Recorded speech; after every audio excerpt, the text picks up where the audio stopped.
पश्चिम बंगाल की मुख्यमंत्री रही ममता बनर्जी अपनी हार को पचा नहीं पा रही। ममता बनर्जी ने साफ कह दिया है कि वो हारी नहीं है, उन्हें हराया गया है। जब मैं हारी नहीं तो मैं कैसे इस्तीफा दे दूं?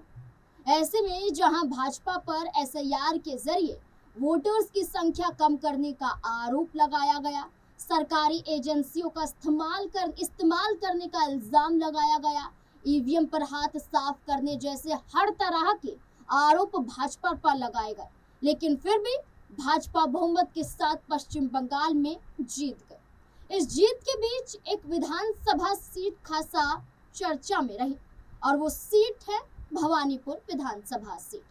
वो भवानीपुर जिसे ममता बनर्जी का गढ़ कहा जाता है, वो भवानीपुर जिस पर ममता बनर्जी को अति आत्मविश्वास था कि वो हार ही नहीं सकती, उसी अपने गढ़ में भाजपा के शुवेंदु अधिकारी ने पटखनी दे दी। अब बंगाल में हर तरफ शुवेंदु अधिकारी ही हो रहे हैं, उनकी चर्चा हो रही है। तो ऐसे में चलिए जानते हैं ममता बनर्जी को मात देने वाले भाजपा के सिपाही शुवेंदु अधिकारी कौन है, कितनी संपत्ति है और क्या अब मुख्यमंत्री कुर्सी तक वो पहुंच पाएंगे या फिर नहीं। देखिए हमारी ये खास रिपोर्ट। नमस्कार, मैं हूं नाज़मीन खान और आप देख रहे हैं हमारा खास प्रोग्राम। परिवार से मिली राजनीतिक विरासत। सिर्फ शुवेंदु अधिकारी ही नहीं बल्कि उनका पूरा परिवार भी पश्चिम बंगाल की राजनीति का एक बड़ा हिस्सा रहा है और अभी भी है। शुवेंदु के पिता शिशिर कुमार अधिकारी लंबे समय तक सक्रिय रहे, सांसद रहे और केंद्र में मंत्री पद भी संभालते रहे। माता गायत्री अधिकारी जो हैं वो निजी तौर पर घर को संभालती हुई नजर आई। शुवेंदु अधिकारी के दो भाई हैं और दोनों राजनीति में। उनके दोनों भाई, एक दुवेंदु अधिकारी और सुमेंदु अधिकारी, जो राजनीति में सक्रिय नजर आते हैं। एक मौजूदा सांसद तो एक पूर्व सांसद। पूर्वी मेदिनीपुर इलाके में अधिकारी परिवार की मजबूत पकड़ है और प्रभाव स्पष्ट रूप से देखा जाता है। कभी ममता बनर्जी का खास रहे शुवेंदु अधिकारी ने शादी नहीं की। आज भले शुवेंदु अधिकारी ममता बनर्जी के कट्टर राजनीतिक दुश्मन है, लेकिन शादी के मामले में दोनों एक ही रास्ते पर हैं। न ममता ने शादी की और न ही शुवेंदु अधिकारी ने। ममता की तरह शुवेंदु ने भी अपना जीवन राजनीतिक और सामाजिक कार्यों को समर्पित कर दिया। शुवेंदु अधिकारी की राजनीतिक मेहनत। शुवेंदु अधिकारी पश्चिम बंगाल की राजनीति के प्रमुख और प्रभावशाली नेताओं में से एक है। वे वर्तमान में भाजपा से जुड़े हैं और पश्चिम बंगाल विधानसभा में नेता प्रतिपक्ष की भूमिका निभा चुके हैं। शुवेंदु अधिकारी का जन्म 15 दिसंबर 1970 को पूर्व मेदिनीपुर जिले के कांथी क्षेत्र में हुआ था। राजनीतिक माहौल में पले बड़े शुवेंदु ने बहुत कम उम्र में ही राजनीति में रुचि दिखाना शुरू कर दिया था। उन्होंने अपने राजनीतिक करियर की शुरुआत छात्र राजनीति से की और बाद में ऑल इंडिया तृणमूल कांग्रेस यानी कि टीएमसी से जुड़ गए। टीएमसी में रहते हुए उन्होंने तेजी से अपनी पहचान बनाई और 2009 में पहली बार लोकसभा चुनाव जीतकर सांसद बने। इसके बाद वे राज्य की राजनीति में सक्रिय हुए और 2016 में नंदीग्राम सीट से विधायक चुने गए। शुवेंदु अधिकारी का नाम 2007 के नंदीग्राम आंदोलन से खास तौर पर जुड़ा रहा है, जिसने उन्हें राज्य स्तर पर बड़ी पहचान दिलाई। यह आंदोलन भूमि अधिग्रहण के खिलाफ था और उस समय राज्य की राजनीति में बड़ा मोड़ साबित भी हुआ था।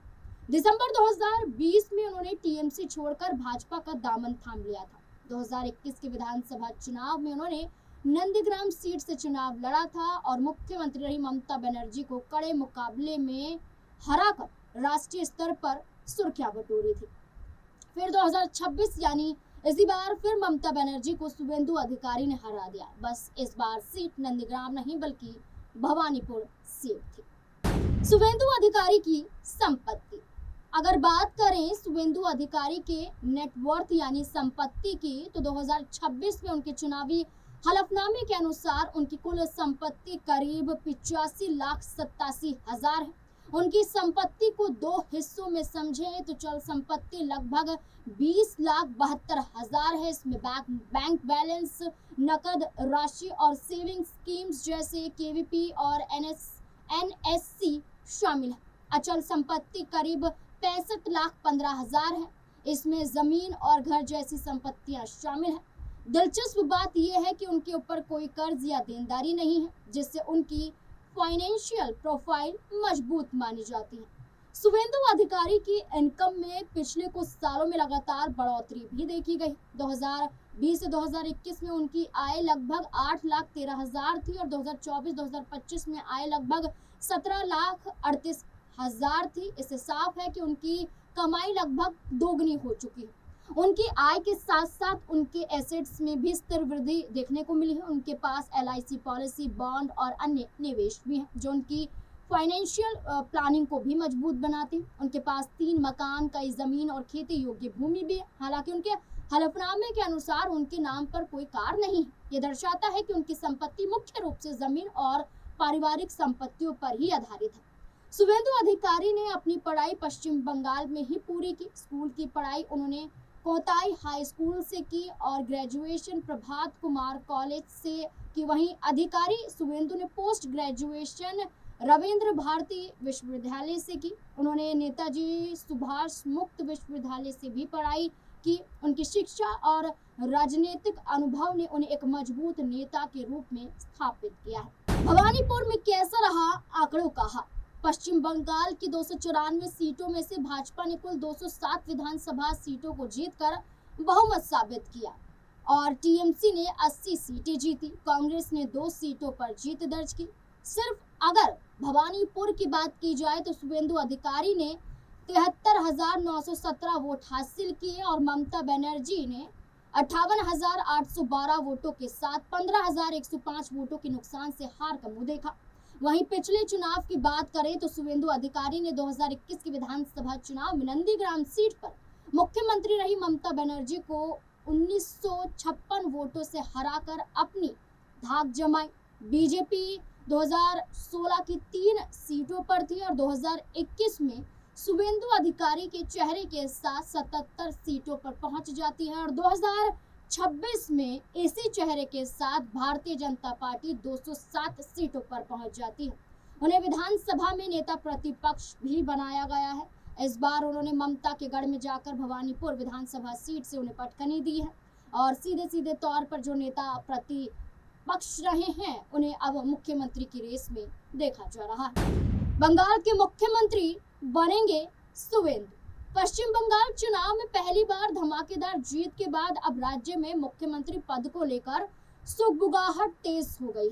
नेता विपक्ष और बंगाल में बीजेपी की हिंदुत्व को धार देने वाले शुभेंदु अधिकारी तो रेस में सबसे आगे दिखाई दे रहे हैं, लेकिन पूर्व बीजेपी अध्यक्ष दिलीप घोष, मौजूदा बंगाल बीजेपी अध्यक्ष समिक भट्टाचार्य का नाम भी उछला है। साथ ही महिला चेहरों में महाभारत की रूपा गांगुली और फैशन डिजाइनर का पेशा छोड़कर राजनीति में आई अग्निमित्रा पॉल का नाम भी आ रहा है। हालांकि कुछ राज्यों में भी बीजेपी ने मुख्यमंत्री का चेहरा पहले घोषित नहीं किया था, जैसे कि राजस्थान, छत्तीसगढ़, मध्य प्रदेश, और वहां नतीजे आने के बाद एक चौंकाने वाला चेहरा सामने लाया था, एक नया चेहरा सामने लाया था।